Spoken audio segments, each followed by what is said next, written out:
Friday morning, and we're quite close to Pateley Bridge, which is down in the valley bottom down there. We're on the hills above it.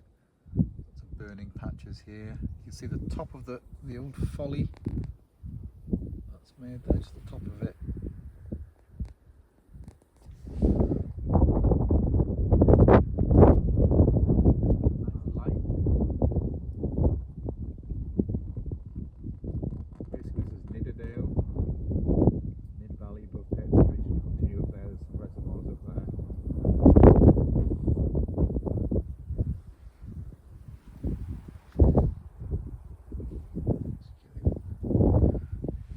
So this is Ramsgill. It's just a little village above Pateley Bridge before the River Nid up.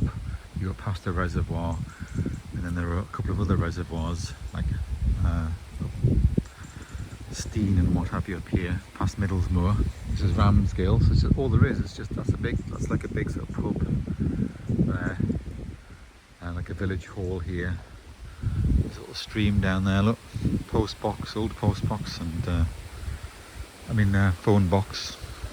You see the little stream running through here, look, little cottage next to the stream.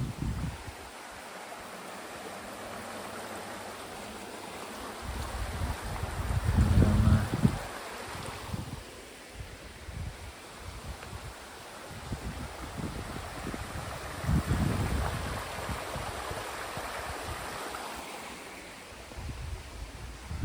A little village green here as well.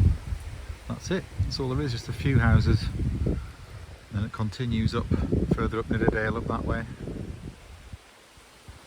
Weird thing here, there's somebody's built like a little play area with fairies and what have you. This is just near Loft House, which is like a tiny little hamlet just here. And then if you veer off that way, you can go up to Howstein Reservoir, up here. And this road I think there's the gorge is just down here for this, the Howstein Gorge.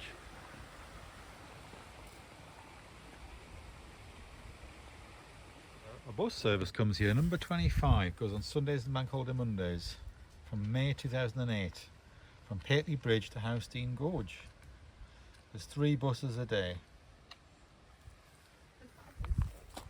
Yeah, this is the bus stop, yeah. This is Howstein Gorge, and the river basically flows through this kind of rock gorge which continues down. There's like pay parking and like a pay thing to pay entry to walk in it, but there's like a path you can follow, goes around the edge here, like signs and that. It's like probably a little waterfall where that sign is there, come down, but we're not paying.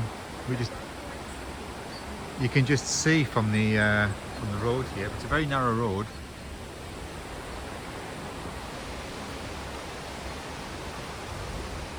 And it continues down that way. You get a bit more of a view of it. Go and get out, have a look, Little waterfalls and things coming through the gorge. And then this is Howstein Gorge up in Nidderdale. There's actually, you can see the little footpath. You can go down little steps and things down to the gorge.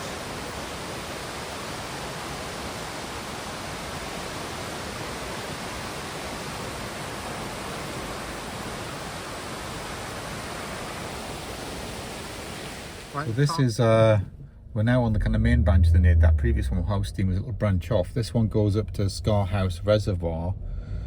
You can see a little waterfall just there, look. Through the trees. So this one comes from the reservoirs. There's a couple of reservoirs up here.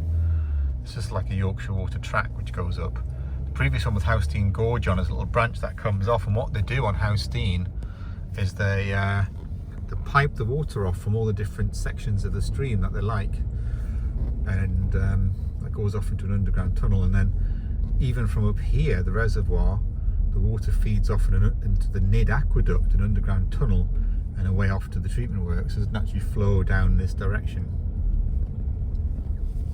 So you can now see some of the structures of the dam, which are for Zazaaaaxx Reservoir there. So we're on the downstream end of it. So this is up well above Pateley Bridge now, up on the Nid catchment, River Nid. Quite steep landscape around here. Okay, so we're now at the Yorkshire Water car park at Zazaaaaxx Reservoir. It's free to park here. Well, they've been putting charging on other car parks and reservoirs, but this one's still free. See, it's very steep sided coming down. The reservoir wall is there, down there. So once we came on, when the children were little, we did a full walk around the whole reservoir, right up and right back down. I don't know how they did it actually, because it was just little. So I've got Scar House, and up above Scar House Reservoir is Angram Reservoir. 3 hours to walk around Scar House, and then 4 hours if you want to include Angram Reservoir in it. So it's quite a big walk. So yeah, when they were little, we did that, the Scar House one, around 4 miles. Yeah, we did it. The lost villages of Scar and all that. Yeah. So yeah, it's all submerged. See a track running up the hillside to an old quarry up there. Presumably that's where they quarried the stone from to build the reservoirs here. We've got some of the hills in the cloud up there, look. That's above Angram Reservoir, which is further up the next section. Quite high up here.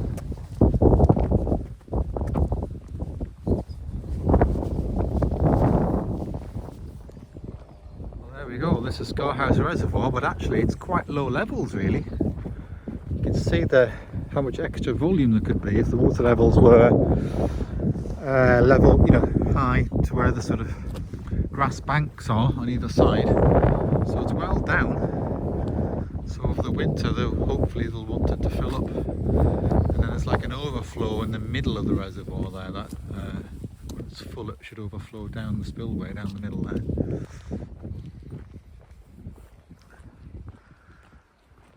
Yeah, you get a good view here. And then the old, look at that, I mean they didn't just like build a dam wall, they built turrets and that made it all look like a castle and everything, didn't they?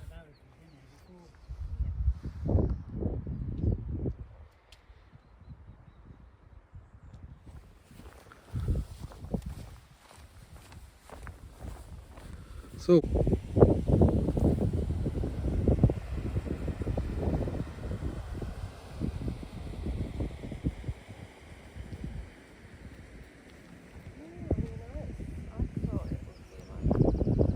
yeah, it's still low. It doesn't have been very dry either, is it? So it's quite low.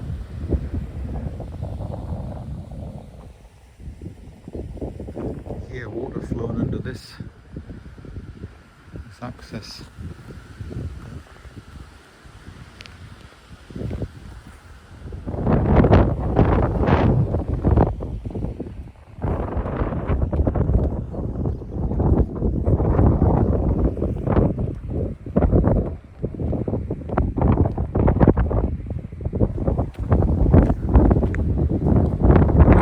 So you can walk across here and then round the reservoir and then back along. It's like a big circular route.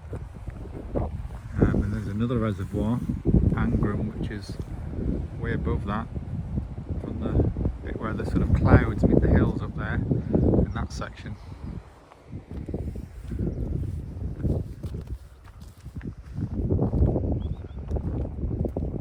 Actually, it's not Victorian, it's 1921 was when the first sod was cut, it says, and then the keystones on the crest of the overflow sills were 24th of September 1930. Yeah. Scar House Reservoir. So it's not Victorian, it's not as old as I thought it was. It's still gone for the turrets approach and all that. The interval. Yeah.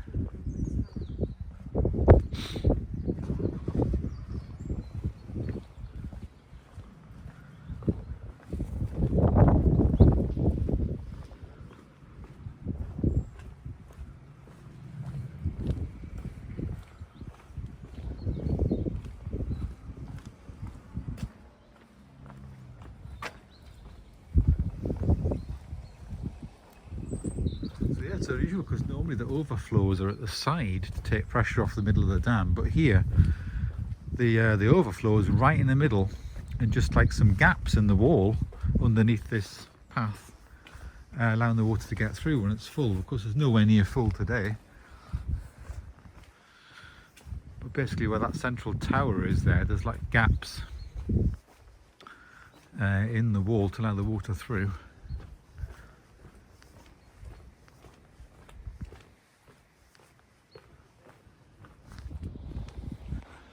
Yeah, so when you think of the pressure of the water on this side, and then look at the drop down the other side.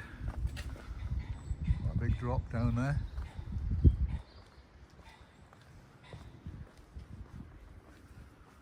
What's this little bit? There's little viewing steps here. Look, you can have a look down here. There's a little turret thing. Castellette feature. We'll have a look up here. See if we can get a better view. Oh yeah, you get a better view there. Whoa, that's high up. So that's the overflow. Just comes through these arches, these gaps,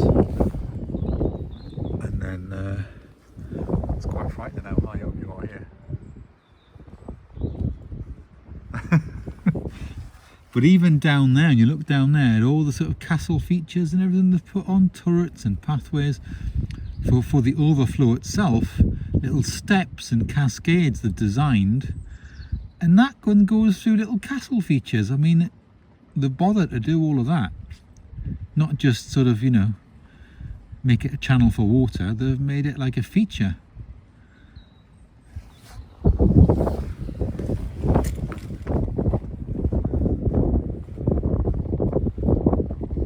Sensors and things on this central tower.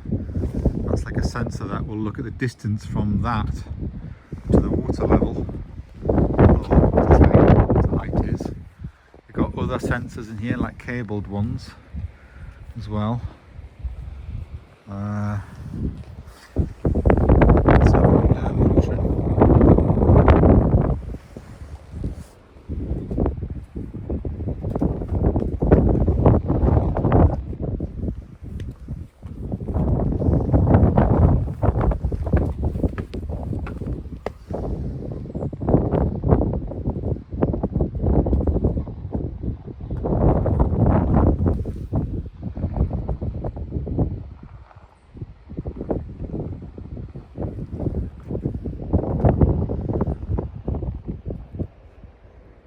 Zazaaaaxx Reservoir on the Nid catchment. You can see some flow coming in over there, a little stream on the side.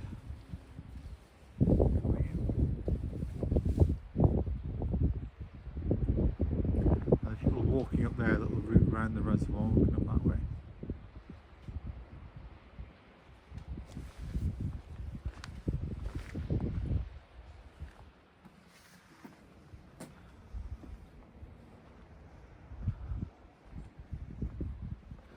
Right, well I think we'll head back to the car now and head back down home.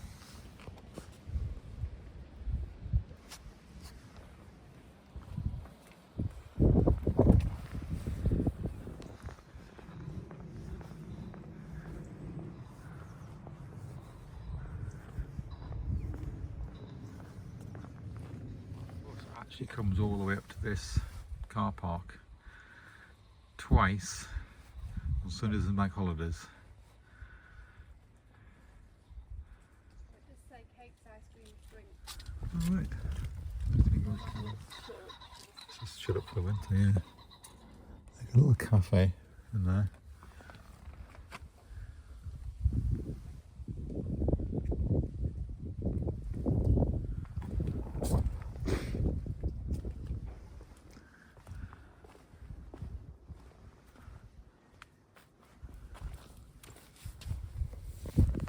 Like bunk bed mattresses and things like that in there, like a junk room. Doesn't look like it's been used. A big urn, not been used for a while.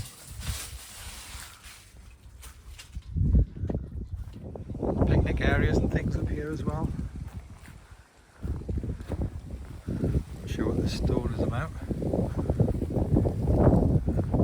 Unveiled 1986 50th anniversary of the opening of Scar House, the public works people.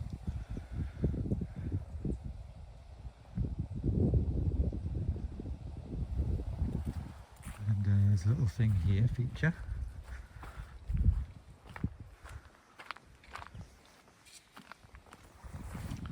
Building the reservoir.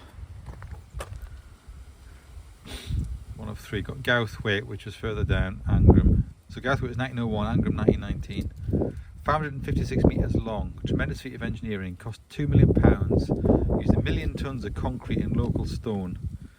Water travels to Bradford along the 31.5 mile long Nid Aqueduct using gravity. So yeah, so it's just, so it goes like underneath the different valleys and things, the hills on the Nid Aqueduct. And it prevented water rationing during the droughts of 1933-1934, even though it was incomplete. The water depth was greater than anywhere else in Britain.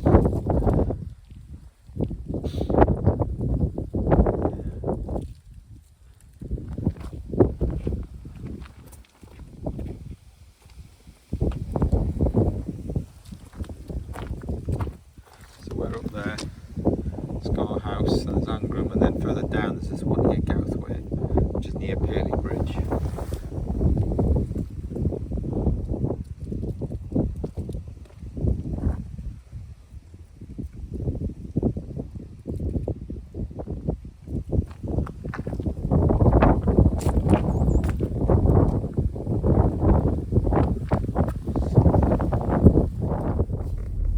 Now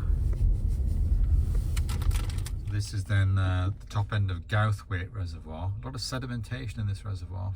You can see by all these little islands and things, but yeah, this end is all sediment.